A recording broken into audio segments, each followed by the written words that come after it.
कहते हैं साथियों की इश्क की कोई उम्र नहीं होती। इश्क किसी से भी हो सकता है, चाहे वह शादीशुदा इंसान ही क्यों ना हो। एक लड़का अपने से 10 साल छोटी महिला से इश्क कर बैठता है और फिर उस खूबसूरत महिला के लिए वह बेताब हो जाता है, पागल हो जाता है और एक दिन उसके पति को फ़ोन करता है और कहता है कि आज नया साल मनाने के लिए मैं तुम्हारे घर आ रहा हूँ और तुम्हारी बीवी मुझे बहुत अच्छी लगती है। मैं उसके साथ मेरी ख्वाहिश है कि मैं एक रात गुज़ारूँ और मैं उसे लेने आ रहा हूँ। अब इधर महिला का पति बड़ा हैरान होता है, लेकिन जो लड़का फ़ोन करता है वो भी दूर का रिश्तेदार था। लड़का कहता है, महिला का पति, एक काम करो, घर की बात है समझ लेते हैं। ठीक है, अगर तुम्हें मेरी बीवी के साथ सोना है या रातें गुज़ारनी है, तुम्हें इतनी पसंद है तो फिर आ जाओ। लड़का जैसे ही घर पहुंचता है और फिर जो कुछ भी होता है उसे सुनकर किसी को यकीन नहीं हो रहा था। तो नमस्कार, प्रणाम, मैं आपका अपना विशु राय हाजिर हूँ जुर्म की दुनिया की एक और नई कहानी के साथ। साथियों, कहानी की शुरुआत करें उससे पहले जितने भी हमारे प्यारे साथी चैनल पर नए आए हैं, चैनल को सब्सक्राइब करें, वीडियो को लाइक करें, शेयर करें, अपना प्यार दे, सपोर्ट दें, क्योंकि यह चैनल आप ही लोगों के प्यार आशीर्वाद से चलता है। और जब आप कमेंट करते हैं तो मुझे अंदर से एक ऊर्जा मिलती है और मैं आपके लिए बेहतर से बेहतर कहानियाँ लेकर आता हूँ, जिससे आप लोग सुनकर सबक ले सकते हैं, सीख लेते हैं। साथियों, मैं बात कर रहा हूँ राजस्थान के बारां की। बारां जिले में एक गांव लगता है, धाकड़ खेड़ी गांव। काफ़ी फेमस गांव है धाकड़ खेड़ी। धाकड़ खेड़ी का रहने वाला एक लड़का जिसका नाम गणेश रहता है, गणेश मेवाड़ा। गणेश मेवाड़ा अपने परिवार के साथ बेहद खुश था, लेकिन धीरे धीरे अब घर वाले जब देखते हैं कि लड़का बड़ा हो रहा है, तब उसके शादी का फैसला करते हैं। अब इधर एक बेहद खूबसूरत लड़की, धाकड़ खेड़ी के ही बगल वाले गांव में रहने वाली एक लड़की, रिंकी। रिंकी की जो खूबसूरती थी उस पर, उसे देखने के बाद हर कोई चाहता था कि रिंकी से उसकी दोस्ती हो जाए। इतनी खूबसूरत, हुस्न की परी, बेहद ही खूबसूरत लड़की रिंकी। अब रिंकी की जो सुंदरता थी उस पर इधर गणेश फिदा हो जाता है। जैसे ही शादी की बात चलती है, फोटो आती है, गणेश मेवाड़ा जब देखता है रिंकी की खूबसूरती को फोटो में, तो सोचता है लड़की तो बेहद ही खूबसूरत है। फौरन ही शादी के लिए हाँ कर देता है और साथियों, आज से ठीक 12 साल पहले उसकी शादी भी हो जाती है। अब शादी होने के बाद घर लाता है, सुहागरात मनाता है। धीरे धीरे सब कुछ अच्छा चल रहा था। पति पत्नी के बीच काफी प्यार था, दोनों काफी खुश थे। अब धीरे धीरे शादी को 12 साल हो चुके थे और इन 12 साल के अंदर, यानी कि 12 साल के बीच में, दो बच्चे भी पैदा हो जाते हैं और बच्चे भी धीरे धीरे बड़े हो रहे थे। सब कुछ अच्छा चल रहा था, सब बढ़िया चल रहा था। लेकिन एक दिन उनकी खुशियों को नजर लग जाती है। अब इधर धाकड़ खेड़ी गांव में रिंकी अपने पति के साथ रहती थी। रोजाना पति अपने काम धाम पर जाता था, शाम को घर लौटता था। लेकिन हर महीने, हर हफ्ते रिंकी सामान वगैरह लेने के लिए बाजार वगैरह जाती थी। इसी दौरान कोटा का रहने वाला एक लड़का, गौरव हांडा, गौरव, धाकड़ खेड़ी गांव में गौरव की एक रिश्तेदारी रहती है, जस्ट घर के कुछ दूरी पर। वहां अक्सर वो अपने रिश्तेदारी में आता जाता था कोटा से। मात्र 20 साल का लड़का गौरव, बेहद हैंडसम लड़का। अब इधर एक दिन जब अपने रिश्ते में रिश्तेदारों के पास जब जाता है, तो वहां से रिश्तेदारी निभाने के बाद अब अपने घर जाता है। वो घर जाते समय देखता है कि पड़ोस में एक बेहद ही खूबसूरत महिला छत पर दिखाई दे रही है। अब छत पर रिंकी टहल रही थी। रिंकू को देखता है तो रिंकी भी उसे देखकर मुस्कुराती है। अब नौजवान 20 साल का युवा लड़का अब रिंकी को देखते ही फिदा हो जाता है कि आखिर किसकी बीवी है, काफी खूबसूरत है। तभी वह कोटा चला जाता है और कोटा से कुछ दिन कोटा में जब गुजारता है तो उसे बार बार रिंकी की शक्ल उसकी आंखों के सामने आती थी। सपने में भी उसे रिंकी दिखाई दे रही थी।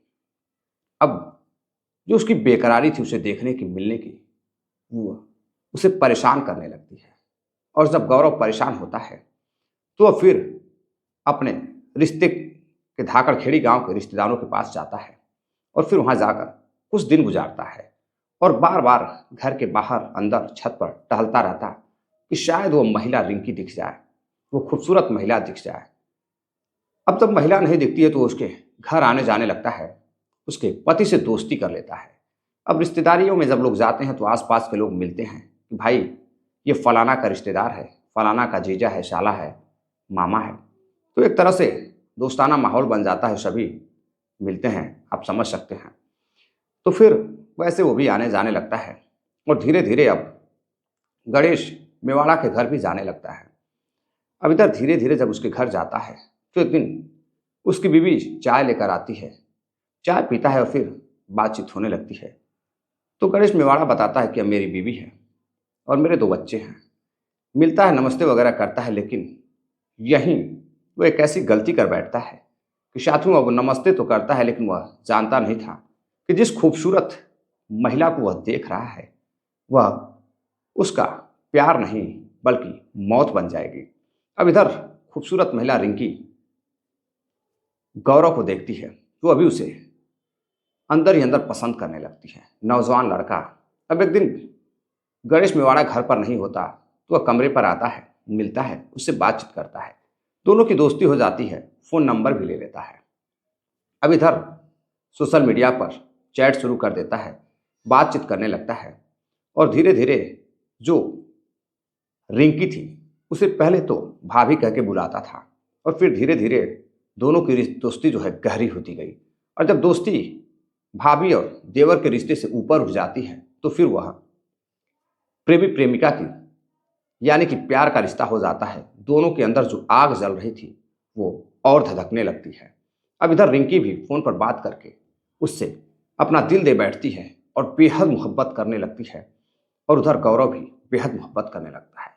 दोनों एक दूसरे के साथ जी जान से बातें करते और जैसे ही गणेश मेवाड़ा कमरे पर आता इधर रिंकी फोन को कट कर देती थी और बचने की कोशिश करती थी। अब इधर एक दिन गौरव घर पर उससे मिलने के लिए परेशान हो जाता है लेकिन उसके साथ रातें गुजारना चाहता था। अब इधर रिंकी कहती है कि देखो घर पर तो उसका पति है, कुछ भी नहीं हो सकता है। वह भी उससे मिलने को बेकरार थी। अब बेकरारी जब हद से ज़्यादा बढ़ने लगती है तो रिंकी कहती है ठीक है, मैं कल कोटा आऊँगी तुमसे मिलने के लिए। अब इधर रिंकी अपने पति से कहती है कि वह अपने मायके जा रही है, कुछ काम है, शाम तक आ जाएगी। अब इधर 12 से वह मायके का यानी कि माँ से मिलने का बहाना करती है और अकेले ही बच्चों को छोड़कर निकल जाती है कोटा। कोटा जाने के बाद दोनों एक होटल के कमरे में मिलते हैं और मिलने के बाद अपनी ज़रूरतों को पूरा करते हैं एक दूसरे के साथ। जो उनकी ख्वाहिशें थी, जो उनकी बेकरारी थी, जो उनके दिल में आग जो धधक रही थी, दोनों एक दूसरे के साथ शारीरिक संबंध बनाने लगते हैं। अब इधर गौरव घंटों तक उसके साथ रहता, उसकी बाहों में रहता, रिंकी से बातें करता, रिंकी भी प्यार भरी बातें करती। अब दोनों की आग जलने लगती है। अब गौरव कहता है कि देखो मैं तुम्हारे साथ रहना चाहता हूँ, आखिर ये कैसे होगा, घर में नहीं जा सकता, कहीं पकड़ा ना जाऊं, डर लगता है। अब रिंकी भी उसे बेहद प्यार करने लगती है, अपने से 10 साल छोटे लड़के से वो प्यार कर बैठती है। दोनों एक दूसरे के साथ प्यार कर बैठते हैं। अब रिंकी के मन में भी था, दिल में भी था कि वह गौरव के साथ रातें गुजारे, उसके साथ संबंध बनाए, समय व्यतीत करे। लेकिन इसी बीच गणेश का फोन आ जाता है कि तुम कहाँ पर हो। रिंकी कहती है कि मैं बाहर हूँ, बस घर ही आ रही हूँ। कुछ देर बाद वह घर जाती है और फिर अपने पति के साथ समय व्यतीत करती है। धीरे धीरे फिर हर हफ्ते ही अब कोटा का रहने वाला गौरव रिंकी से मिलने के लिए, अपनी प्रेमिका से मिलने के लिए, उसे एक नज़र देखने के लिए साथियों धाकड़खेड़ी के उस गांव में आने लगता है, अपने रिश्तेदारों के घर। रिश्तेदारों को भी कुछ पता नहीं था। अब नया लड़का 31 साल की महिला से मिल रहा है तो कोई शक भी नहीं कर रहा था। लेकिन अब हंसी मजाक दोनों का आगे बढ़ने लगता है।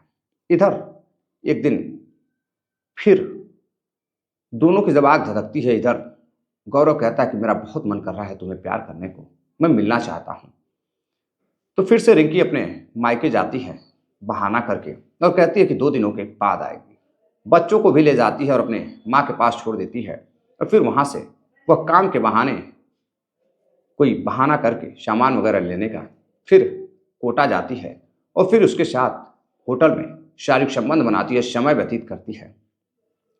दोनों का प्यार काफी हद से ज्यादा बढ़ने लगता है। अब इधर फिर जब पति फोन करता है उसे, तो बताती है कि वह बच्चे माँ के पास है, वो बाजार में किसी काम से आई हुई है। अब दोनों की जो बेकरारी थी इस कदर बढ़ने लगती है कि अब रिंकी बार बार अपने पति से झूठ बोलकर अब हद से ज्यादा झूठ बोलने लगती है। हर 2 दिन 3 दिन पर वह अपने माँ से मिलने का बहाना कर कोटा जाने लगती है। एक दिन उसके पति को शक हो जाता है कि आखिर ये जाती कहाँ है। जब वह माँ के पास जाने का बहाना कर जाती है तो फिर यह पीछा करता है और देखता है कि वह अपने माँ के घर न जाकर एक होटल में जा रही है। और जैसे ही होटल से निकलती है वैसे ही उसका फिर पीछा करता है और घर आती है। और घर आने के बाद अब इधर उसका पति गणेश कहता है कि देखो, तुम जो झूठ बोलकर रोज किसी से मिलने जाती हो, आखिर वो कौन है, किससे मिलने जाती हो। अब वो कहती है कि वो मेरा दोस्त है, मैं मिलने गई थी, गौरव है, बगल में उसकी रिश्तेदारी भी है, तो मैं किसी काम से गई थी तो मिलने गई थी। अब इधर गणेश काफी गुस्सा होता है और अपनी पत्नी से झगड़े करने लगता है और धमकी देता है कि अगर आइंदा से तुम बाहर गई तो तुम्हारी खैर नहीं है। अब इधर रिंकी डर जाती है, 2 दिनों तक बात नहीं करती है। फिर गौरव अपने रिश्ते के घर आता है और वहां से मिलने के लिए जाता है तो गणेश उसे घर पर उसकी पत्नी नहीं है कहकर मना कर देता है। इधर गौरव के दिल में आग जलने लगती है, वो परेशान होने लगता है, तड़पने लगता है अपनी प्रेमिका के लिए। फिर अपनी प्रेमिका को फोन करता है तो रिंकी फोन रिसीव करती है और कहती है कि मेरे पति ने मुझे देख लिया है और उसका जो शक है वो यकीन में बदल चुका है। वह समझ चुका है कि हम दोनों एक दूसरे से बातें करते हैं और मैं नहीं चाहती हूँ कि कुछ भी गलत हो। गौरव कहता है कि देखो, तुम मुझसे प्यार करती हो या नहीं। रिंकी कहती है मैं तुमसे बेहद प्यार करती हूँ, मैं तुम्हारे साथ रहना चाहती हूँ। अब 2 बच्चों की माँ अपने बच्चों को छोड़कर अपने प्रेमी के साथ 10 साल छोटे लड़के के साथ रहना चाहती थी। इधर गौरव भी काफी परेशान था। अब फोन करता है उसके पति को, गणेश को, और कहता है कि देखो, अगर कुछ भी रिंकू को तुमने किया तो तुम्हारी खैर नहीं है। मैं रिंकी से बेहद प्यार करता हूँ, रिंकी भी मुझसे प्यार करती है और मैं जो चाहूँ उसके साथ करूँगा। तुमने अगर बोला तो तुम्हारी खैर नहीं है। इधर गणेश डर जाता है कि लड़का अच्छे घर का है, काफ़ी पैसे वाला है, कहीं कुछ कर ना दे। अब वो डरने लगता है। फिर एक दिन अब रिंकी बार बार मायके का बहाना करती थी। गणेश यह जानते हुए कि वो अपने प्रेमी से मिलने के लिए जा रही है, लेकिन कुछ कर नहीं पाता था।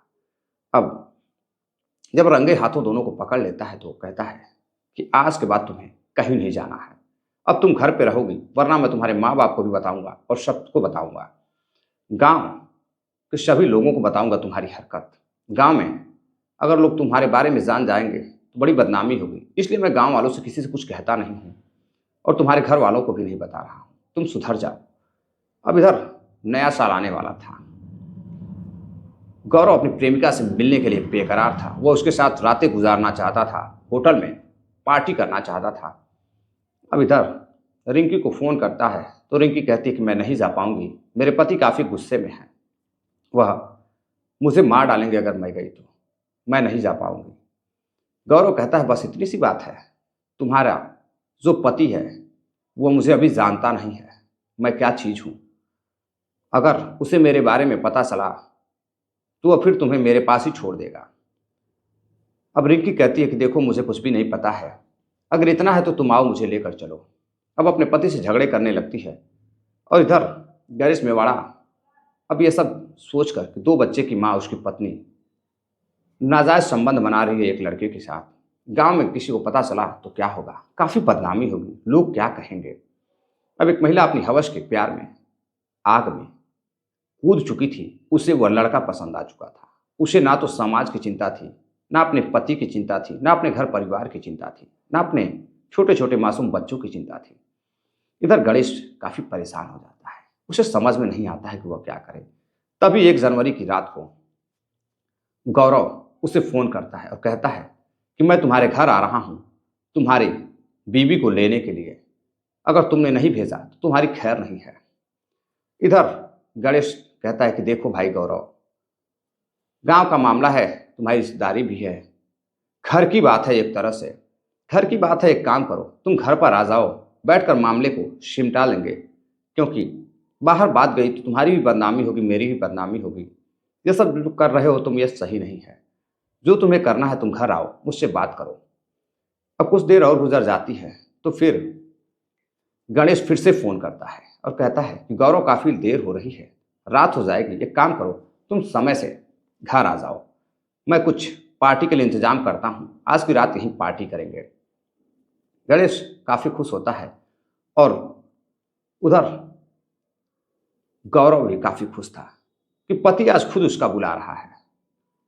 लेकिन उसे क्या पता था कि जो आगे होने वाला है वह उसका अंतिम समय है। उसे कुछ भी पता नहीं था।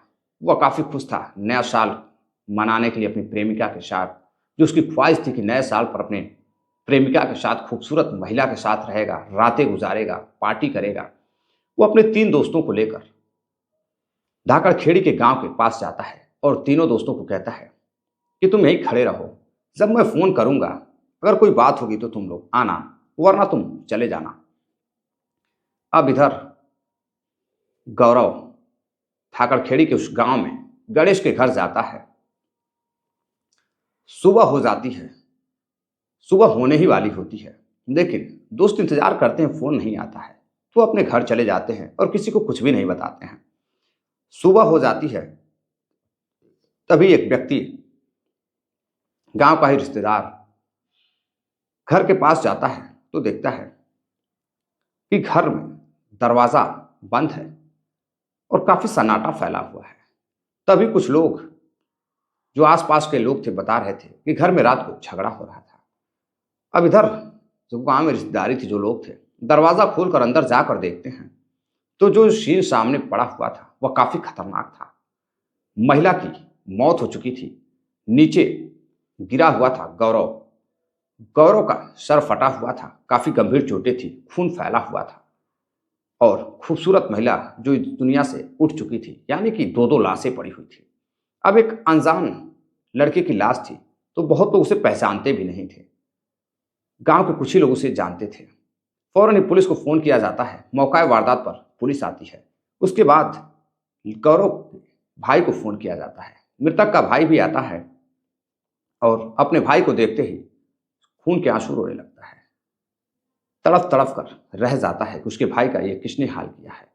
अब जो महिला थी वो भी मृत थी। गौरव का भाई समझ जाता है कि बात नाजायज संबंध की थी, लेकिन कत्ल किया किसने, हुआ क्यों, यह जानना जरूरी था। सभी के मन में सवाल थे कि आखिर हुआ क्या था।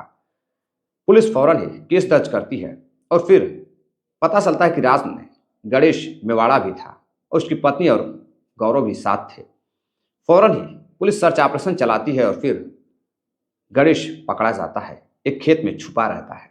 गणेश को पुलिस पकड़ कर लाती है और पूछताछ करती है तो कहता है कि साहब, यह मेरी पत्नी के साथ नाजायज संबंध बना रहा था। मेरी गांव में काफी बदनामी भी हो रही थी, कुछ लोग जानते भी थे, और मैं सोच रहा था कि अगर मैं कुछ नहीं करूंगा, कहीं मेरी पत्नी इसके साथ चली गई तो फिर 2 बच्चों का क्या होगा, घर का क्या होगा। लेकिन गौरव बार बार मुझे धमकी दे रहा था कि मैं तुम्हारी पत्नी को लेकर चला जाऊंगा, मैं उसके साथ ये करूंगा, वो करूंगा। अब मैं काफी परेशान हो चुका था, थक चुका था। इसलिए प्लान के मुताबिक मैंने गौरव को बुलाया और जैसे ही दरवाजा खुला, रात को करीब 12 बजे, नया साल आने ही वाला था, और 12 बजे जैसे ही दरवाजा खुला, वो कमरे में आया, वैसे ही गणेश ने एक धारदार हथियार से सर पर जोरदार प्रहार किया।